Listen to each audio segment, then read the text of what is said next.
Welcome to this videocast from Australian Community Futures Planning on the State of Australia in 2020. I'm Bronwyn Kelly, the founder of ACFP, and this series covers the facts about the health and well-being of Australia's society, environment, economy and democracy. The issues listed here are among the most important for Australia to solve before 2030. Failure to make substantial progress on these issues in the coming decade will make it harder and far more costly for Australians to arrive safely in 2050 with an acceptable degree of well-being and security. Australian Community Futures Planning is working with Australians to develop a plan to overcome the challenging issues raised in this series. That plan is called Australia Together. This is Australia's first National Community Futures Plan. It is being developed by Australians for Australians and is designed to increase our chances of arriving safely at our preferred future by 2050 or sooner.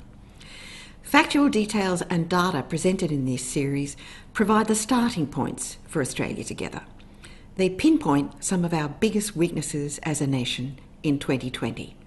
As such, they form the basis for some of the most ambitious targets that Australians can draft into their first National Community Futures Plan.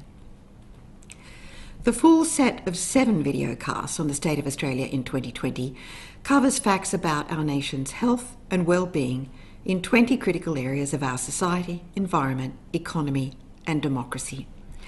This episode comes in 3 interrelated parts. Part 1 covered issue number 9 on the growth of unethical governance in Australia. Part 2 covered issue 10 on fractures in international relations, and Part 3 covers issue 11 on corporate irresponsibility. You can pause this video at any time to consider the points and statistics provided. For the remaining episodes in the State of Australia in 2020, visit the ACFP website at www.austcfp.com.au.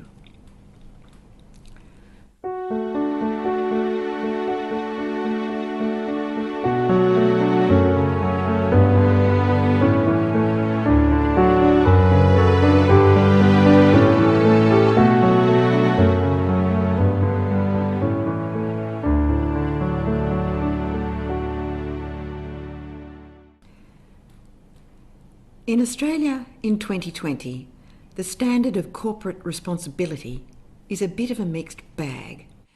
At one extreme, we have the mining industry and fossil fuel companies with few, if any, credentials to corporate responsibility. Their track record of environmental and heritage devastation in things like tailings dam collapses, wetland destruction and waterway pollution, oil spills, and destruction of ancient Aboriginal heritage sites, particularly in Western Australia, displays how out of step these companies really are with modern standards for responsible and ethical participation in business. And this is before we get to issues like their failure to pay tax, their failure to share profits with taxpayers who subsidise them, their failure to pay to restore the environments they destroy, and their failure to respect the need to eliminate carbon emissions. Other businesses, outside mining and fossil fuels, display varying degrees of responsibility and performance in relation to climate change, environmental regulations, workers' rights, human rights, and ethical governance. A few are set up to be green and ethical, and they are growing in number daily. Our biggest banks support all these businesses, ethical and unethical, pretty much regardless of their records on ethical and environmental parameters. Australia's big 4 banks, ANZ, Commonwealth, National and Westpac, have shown little sign of genuine commitment to ethical investment.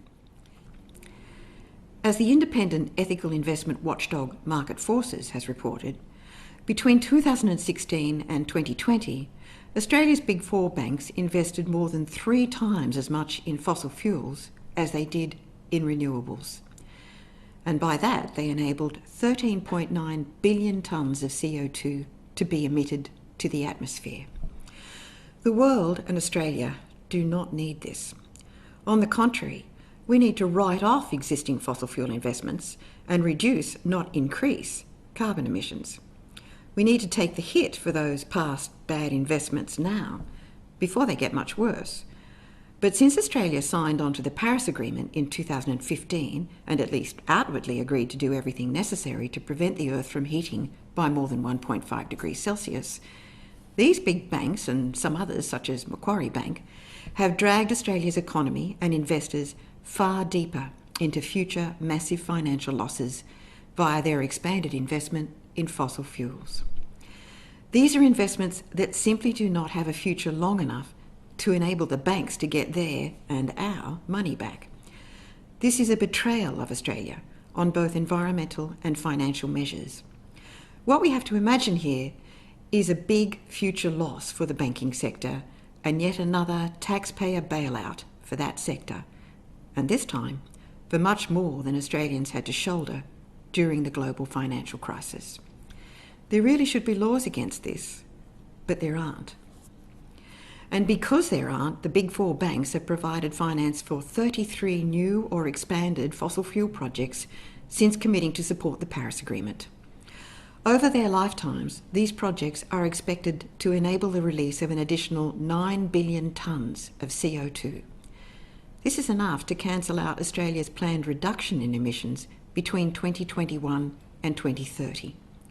According to market forces, it's enough to cancel it out 21 times over.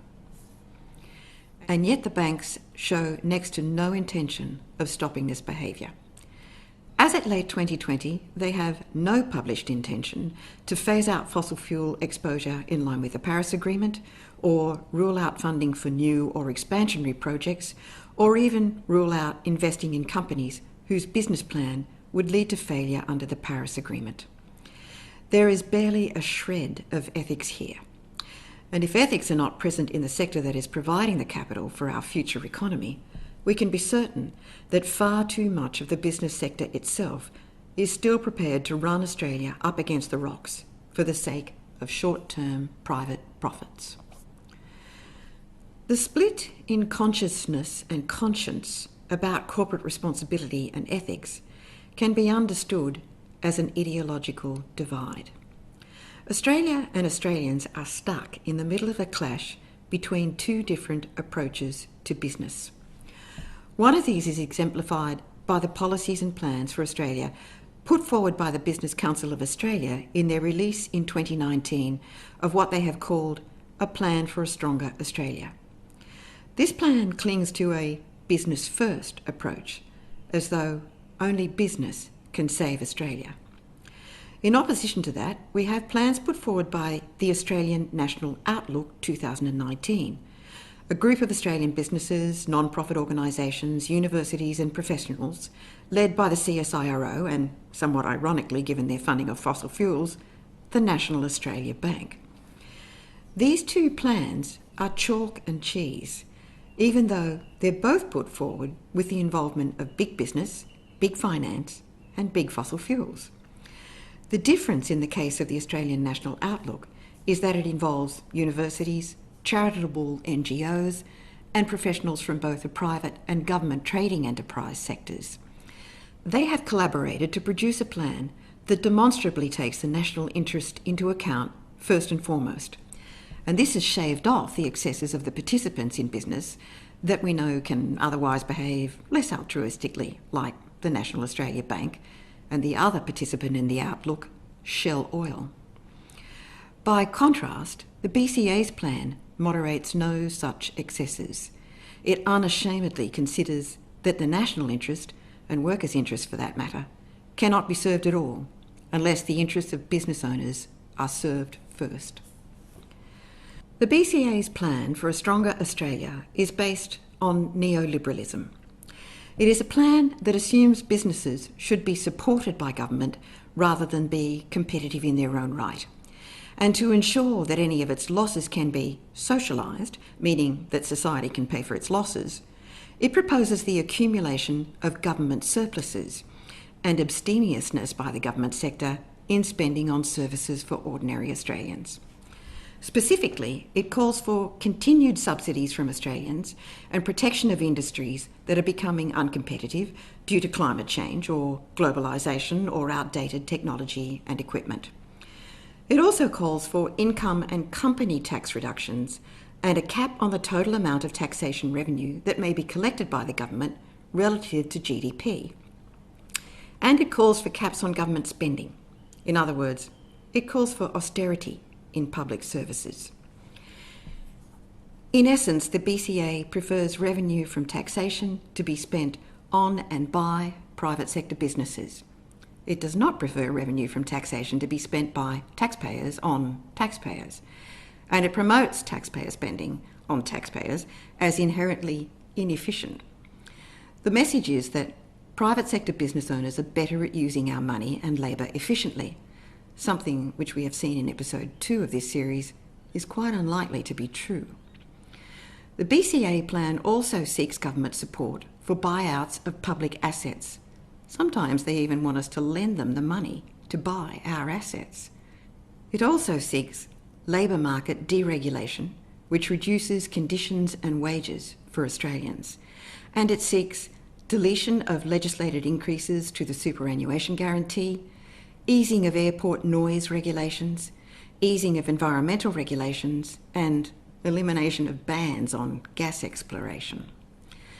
By contrast, the Australian National Outlook Plan focuses heavily on the need for social inclusion, environmental conservation, emissions reduction, education, restoration of trust in governance, cooperative research, and cooperative international relations. It models detailed strategies to achieve these things, whereas the BCA plan hardly mentions things social and environmental at all, and makes no genuine commitment to education, unless it is funded by students themselves through any private debt the students may be willing to take on. In the Australian National Outlook, there is no focus on tax cuts, reduced government spending, subsidies, protectionism, or environmental exploitation. And perhaps most notably, it puts forward strategies that will raise wages.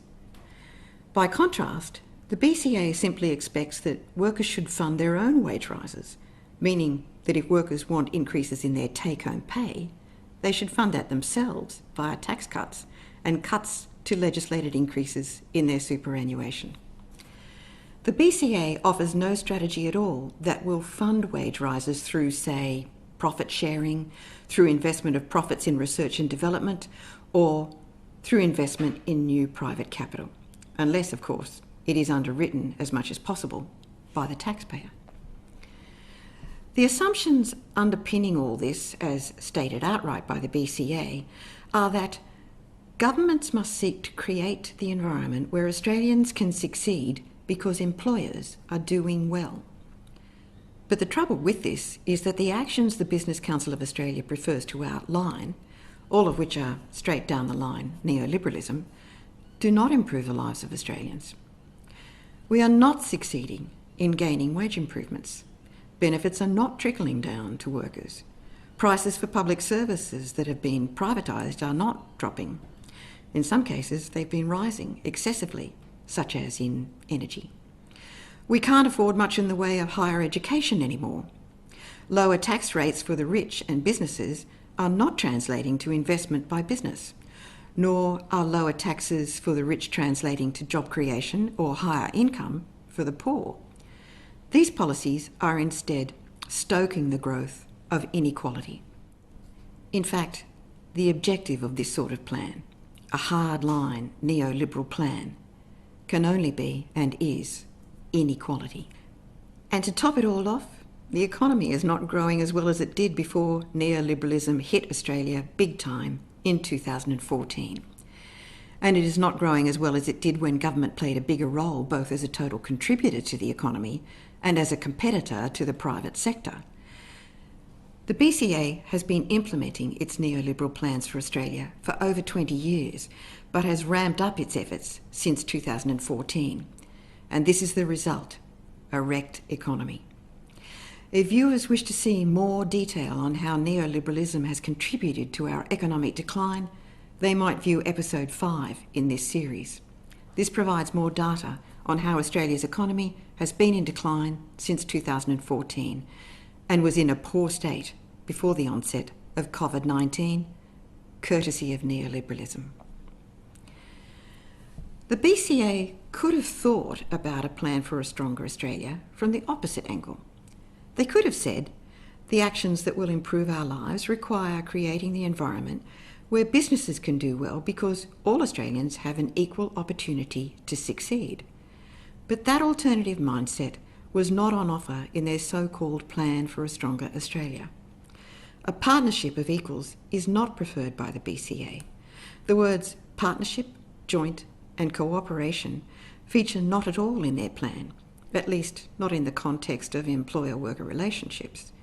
And words such as social, society, carbon, emissions, climate and environment hardly rate a mention, the implication being that the BCA simply isn't focused on the things concerning large numbers of Australians and has no sense of Australians as anything other than a resource to be exploited. More lately, the BCA and some other peak business groups have rediscovered a little bit of corporate responsibility and have swung behind support for a target of net zero carbon emissions by 2050. Some, including the BCA, have even swung around to some support for reintroduction of a carbon price, something they rejoiced in dismantling in 2014. And in recognition of the importance of stimulating demand in the economy for private sector goods and services, the BCA has also joined in the call for an increase in unemployment benefits. Moderations of its neoliberal focus do occur sometimes when it suits them. Generally, when big businesses stop herding along inward-looking ideological lines, they can be persuaded to temper their entrenched prejudices about workers and greenies somewhat, or at least outwardly. The BCA has shown that it can shave off bits of its neoliberalism when it melds in with environmentalists in forums like the Australian Climate Roundtable. The Australian National Outlook can shave off the influence of fossil fuel producer member Shell Oil by drawing it into an approach focused more on the national interest. But there is a long way to go before the BCA, as the peak employer organisation in Australia, develops a genuine outward-looking cooperative approach to nation building, to worker involvement in workplace bargaining, and to employee representation on company boards. There is certainly a long way to go before the BCA will welcome the current trend of their diminishing control of corporate boards due to the growing influence and shareholdings of members of industry superannuation funds.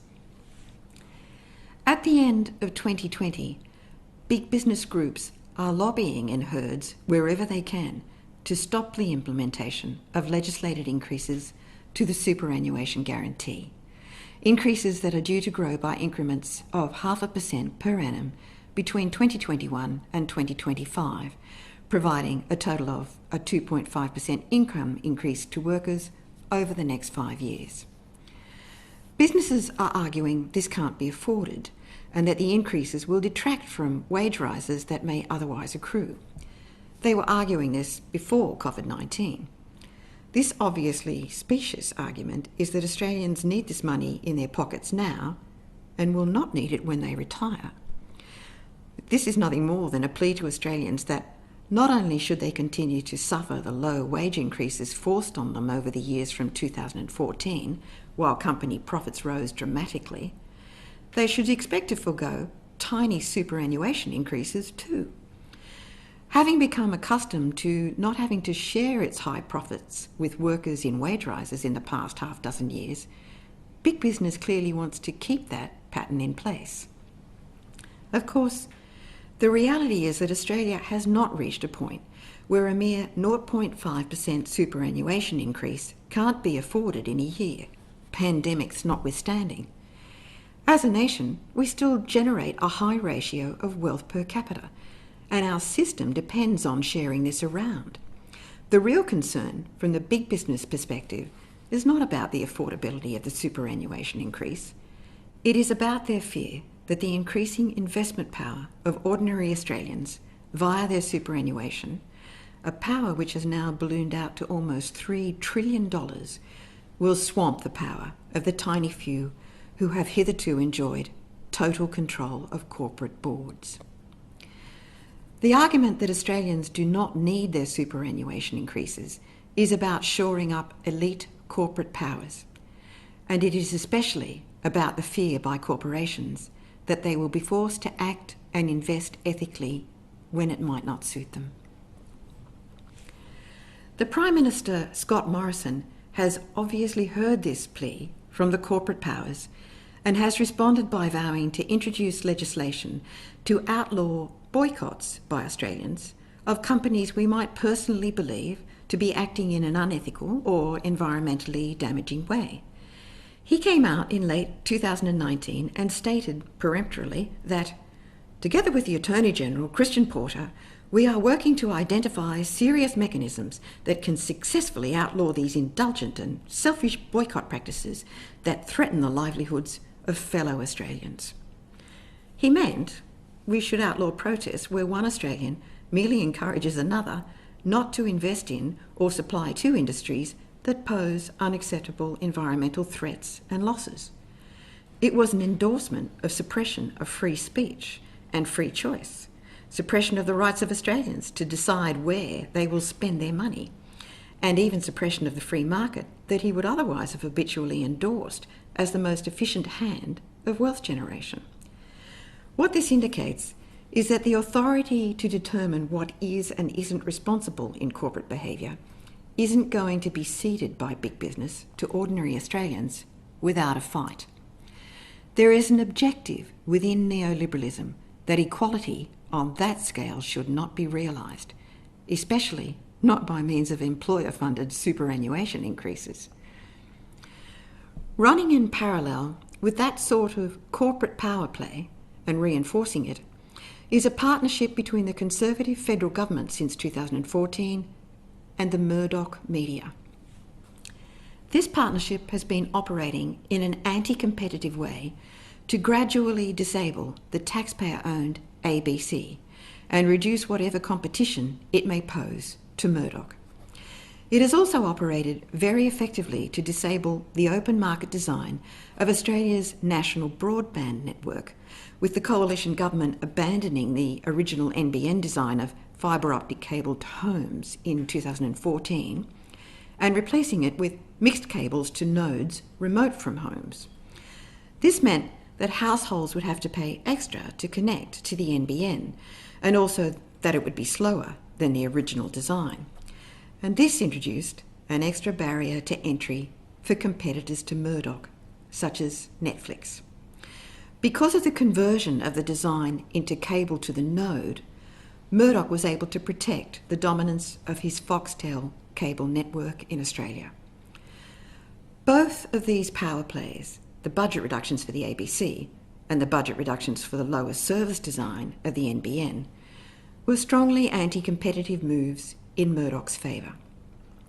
They have left Australia with a singularly unsatisfactory NBN, in which it has been hard to keep even a basic phone call from cutting out, and an ABC that is unable to retain programs we have valued for decades.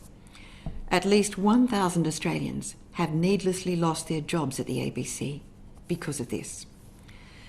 The coalition government came to power in 2013 promising not to make cuts to the ABC, but then proceeded relentlessly down a path of funding reductions until by 2020 the ABC had lost $783 million from its funding. The government has stated that the ABC's funding has not decreased, but their budget papers clearly demonstrate that funding has indeed declined in real terms, meaning the ABC budget hasn't kept pace with the increasing cost of service delivery. Far from it. Other financially harmful steps have also been taken, including the removal of contracts for the ABC with the Department of Foreign Affairs and Trade and the privatisation of the ABC's transmission network in 1999. The fact is, the ABC is being slowly defunded. How do we know? We can easily observe the programming and job losses. Anything else is simply accounting semantics, trotted out for obfuscation purposes by a faithless government. It might be different if Australians wanted to spend less of their money on the ABC, but that is not what taxpayers want. Nowhere do we see evidence cited that Australians want a smaller, less capable ABC. On the contrary, when faced with the option of cuts for the ABC, Australians respond in the vast majority that it should have the same or more funding. And if there is a choice to be made about who to trust to deliver accurate news, it certainly isn't the view of Australians that the Murdoch press is to be trusted. Murdoch barely rates above social media on trustworthiness. On any poll, such as the 2019 Roy Morgan poll, which found that only 7% of Australians distrust the ABC, or the 2020 Queensland University of Technology poll, in which Australians clearly placed the ABC at the top of the trust scale. On any of these and similar polls, the ABC consistently comes out as the most trusted media outlet in Australia by far. We're not talking about a small trust gap here. Results of all these surveys are an indictment of coalition decisions to defund the ABC. They're simply an insult to taxpayers. On any reckoning, there are absolutely no grounds to believe that Australians want funding to the ABC to be reduced. There are certainly no grounds to conclude that they want taxpayer funds to go towards propping up Murdoch. This, however, did not stop the coalition government handing over $40 million of taxpayers' funds as grants to Murdoch between 2017 and 2020, even as, in the same 3-year period, it was reducing the ABC funding by $432 million. That this sort of thing should be happening in Australia when concentration of media ownership is also growing is a serious concern. Australia has a very high concentration of media ownership compared to other Western countries. Basically, there is very little competition, particularly in news media, with Murdoch largely dominating the print news market and controlling around 60 to 70% of the daily newspaper sales. Nine controls another large section of the news market, having been given permission to buy Fairfax in 2018, a reprehensible decision which has significantly reduced media diversity in Australia. In Queensland, Murdoch owns all but one of the regional newspapers, although in several regional areas he has been buying them and shutting them down. That's another blow for media diversity. The problem of too much media concentration has been recognised by hundreds of thousands of Australians, over 500,000 of whom signed a petition to Parliament in late 2020, launched by former Prime Minister Kevin Rudd for a royal commission into Murdoch, who Mr Rudd claimed was a cancer on democracy. The petition was signed by Conservative former Prime Minister Malcolm Turnbull and resulted in the establishment of a Senate inquiry into media diversity, or lack of it, in Australia. Everyone from all sides of politics seems to agree that Australia's level of media concentration is not good for democracy and needs to be reviewed. Unfortunately, in 2020, this problem of market concentration in our news media is being made worse by the federal government's insistence on the introduction of a compulsory news media bargaining code. This is a highly exclusive, anti-competitive move by Australia's government, very much in Murdoch's favour. At the direction of the Treasurer, Josh Frydenberg, it's being introduced by the Australian Competition and Consumer Commission, the ACCC, and has been clumsily disguised as an admittedly unusual but justifiable interference in free market trading negotiations, ostensibly in order to save a public benefit that is at least theoretically provided in Australia by independent news media. That benefit being apparently a well-functioning democracy. It's probable that no one would dispute that open democracies rely heavily on independent news media. But the code, as first drafted, was not designed to save the only news organisations we have in Australia that might be considered independent, inasmuch as they can't be bought by advertisers.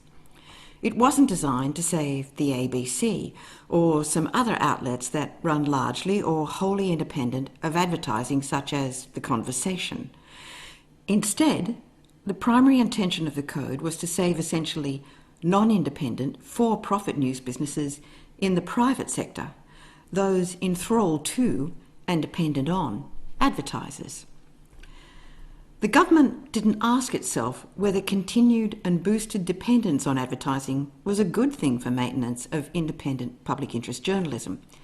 It just decided to enforce a code that would reattach journalism to advertising dependency. In late 2020, the government amended its exposure draft of the News Media Bargaining Code to make it slightly less anti-competitive to Google and Facebook, but the code will still have the effect of increasing the excessive market power of Murdoch and Nine instead of reining it in. It functions to force the efficient information market players, Google and Facebook, to prop up their inefficient, poorly run commercial competitors, which has to be a first of its kind in free market interventions. And it does this without raising the standards for quality in journalism. Australians are justifiably critical of the quality of some of the information that is circulated on Facebook and Google. But they will be no better off with a code that simply forces Google and Facebook to subsidise the production of misinformation frequently circulated by the Murdoch media and increasingly by Nine.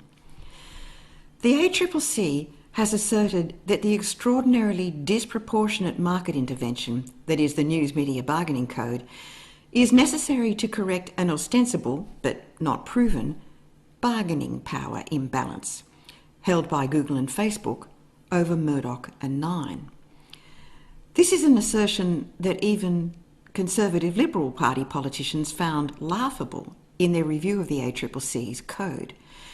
They rightly questioned the whole idea that there is a power imbalance between Google and Facebook on one hand and the news media businesses on the other, but stated that it had become clear that the code would be imposed in spite of that, simply because that's what the PM wants. Clearly, the PM is in thrall to Murdoch. The reality is that Murdoch and Nine's market concentration in print, TV and radio has given them extraordinary political power, and this is the real power imbalance that is adversely impacting our democracy. Murdoch and Nine now enjoy a level of political power that is presenting a serious threat to Australia's democracy, and the code will allow them to expand this with no corresponding offset benefit in the form of better quality public interest journalism or better control of misinformation.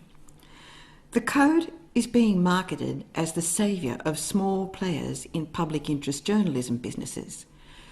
But the reality is that it significantly increases help for the two big players, Murdoch and Nine, and can at the absolute best only minimally increase the large amount of help already being provided by Google and Facebook to new, smaller, diverse news outlets.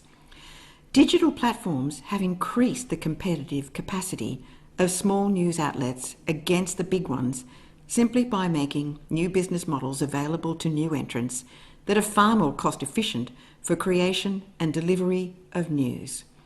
Murdoch and Nine are attempting to stamp out these new entrants, and the News Media Bargaining Code will help them. It will consolidate the dominance of the two big news businesses.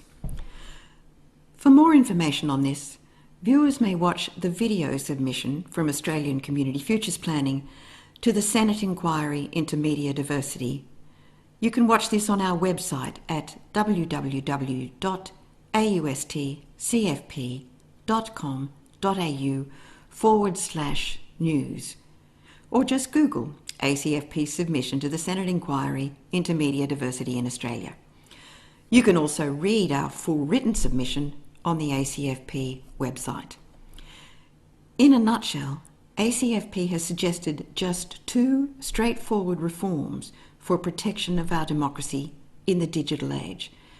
We've suggested that the News Media Bargaining Code be scrapped in its entirety and replaced with establishment of a national community engagement process of collaborative planning for an ethical and fair 21st century democratic information market, and introduction of legislation to prohibit greater market concentration via cross-media or cross-platform takeovers.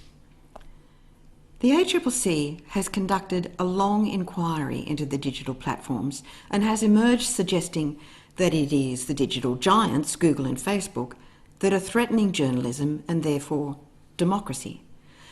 But the reality is that digital platforms are not strangling journalism. They're doing the opposite. Diverse journalism is supported, not destroyed, by the digital platforms. And the plain fact is that Murdoch and Nine simply don't like this competition and have succeeded in stripping the ACCC's inquiry of its independence. They are also making ground in their fight to strip their main competitor, the ABC, of its independence in editorial terms and its competitiveness in terms of adequate funding. The unprecedented grip of the two big news media businesses in Australia on our democracy is the triumph of Murdoch's corporate irresponsibility. It's turning our democracy into a plutocracy. We are being run by unelected fossil fuel, banking and media magnates, and they do not have a care for the nation's best interests. Legislation is being introduced to make the banking sector less responsible, especially when they run for-profit retail superannuation funds. Other legislation is being amended to increase subsidies for fossil fuel businesses. And, of course, the news sector is being handed a massive market advantage by the News Media Bargaining Code. It's difficult to impossible to think of a time when the power of certain parts of Australia's corporate sector has been exercised as irresponsibly as it is being exercised in 2020, without restraint in decent regulation. The whole relationship between government and these big corporate players in fossil fuels, finance and news media can only be described as highly unethical, and that's putting it politely. The current federal government under Scott Morrison has not proved its credentials in independent regulation of corporate entities who seek market dominance. On the contrary, it has proved only that it is deeply susceptible to crony capitalism. With the onset of the coronavirus pandemic, the only moves we have seen from the federal government on corporate sector regulation seem to have been to remove it. The most egregious example of this is the Federal Treasurer Josh Frydenberg's amendments of regulations in mid-2020 that effectively release private companies from legal obligations to keep markets and investors informed of their financial standing. In other words, he has released private businesses from having to disclose whether they are heading into or trading in insolvency. His stated objective in this is to ensure these failing companies will still be able to attract investment from Australians, particularly from their pooled superannuation funds, even though such investment may not be a safe one at all. The move is openly and unashamedly stated by the Treasurer as one designed to make class actions harder in the event of losses caused to Australians on investments made in good faith by them, but courted and accepted by corporations in very bad faith. It really doesn't come much more like crony capitalism than this. As the chief executive of law firm Morris Blackburn has stated, if bad company directors take advantage of this change to lie to shareholders and people whose savings are in superannuation, the nation's treasurer will share responsibility. It might be more accurate to say that the Treasurer intends to evade responsibility, but responsible and culpable he certainly will be. The irresponsibility of this move by the Treasurer has been seen before. It's exactly the same irresponsible regulation of financial institutions and markets that brought about the global financial crisis of 2008. It's the same as the irresponsible regulation that allowed banks, commercial companies, markets and ratings agencies like Moody's and Standard & Poor's to mislead investors into unsafe investments that resulted in the GFC. The apparent lack of shame about the Frydenberg announcement, and others he has made since then, which attempt to loosen controls on responsible lending, strongly suggests that standards of corporate responsibility are likely to be weighted more to the irresponsible side for some time to come. As things stand, there being little evidence that leadership within government is promoting corporate responsibility and ethics, and quite a lot of evidence that corporate power, particularly anti-competitive market power, is not being constrained by the government, the mixed bag that is Australia's standard of corporate responsibility, is a recipe for ongoing instability in the economy. Investors beware. Keep a good grip on your superannuation and be very careful to ensure it is invested safely and ethically. That's the only way you can be assured of positive returns. The next episode of The State of Australia in 2020 looks at how our economy is being impacted by the things I've discussed in this episode and by other significant limitations. It covers how our economy is on the brink of a transformation, but how we have not yet set ourselves up to ensure that transformation is towards prosperity and away from the path of economic decline we have been on since 2014. There are significant issues standing in the way of Australians who may wish to chart a path to a prosperous future. These issues aren't limited to corporate irresponsibility, immature, fractious approaches to international relations, or unethical governance, although these things are certainly weakening our economy.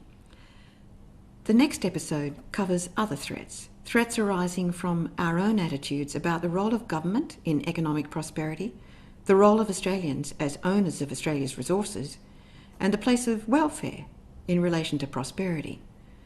But it also looks at the opportunities. Australians wishing to travel towards a brighter economic future can increase their chances of arriving there by developing a plan not just for our economy, but for the society, environment, and democracy we need to be able to build that better economy. Australia Together is being developed by Australians to ensure we can integrate our efforts along multiple lines and travel efficiently to a brighter future. You can become involved in developing Australia Together by visiting the ACFP website at www.austcfp.com.au and registering for updates. Thanks for watching this episode.